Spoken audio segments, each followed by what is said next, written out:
Hoş geldiniz arkadaşlar. Beğendiğiniz parçayı yorumlara yazın. Bir dahaki bölüme en iyi parça seçilecek. Videomuzu beğenmeyi ve abone olmayı unutmayalım. Hadi bakalım başlayalım.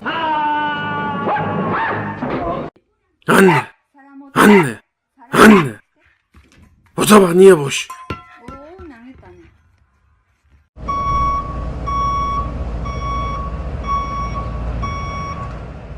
Ben buna hayatım boyunca antrenman ettim.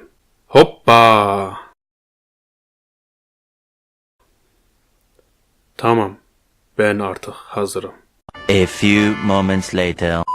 Look at Randy Orton slithering. Watch out, watch out, watch out, watch out! Oh, arkadaşım benim. Tamam. Akıllı kedi. Tamam. Ne oluyor ya? Şşşt. Ayıp. Bu yaştan sonra oynatma hayvanı. Al koçum. Sağ ol abi. Siz kimsiniz ki lan? Önümde engel olmasaydı sizi parçalardım. Anne?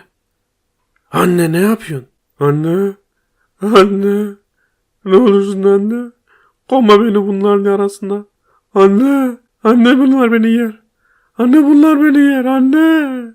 Ne yapıyorsunuz siz? La ne yapıyorsunuz? Bırak beni. Bırak la beni.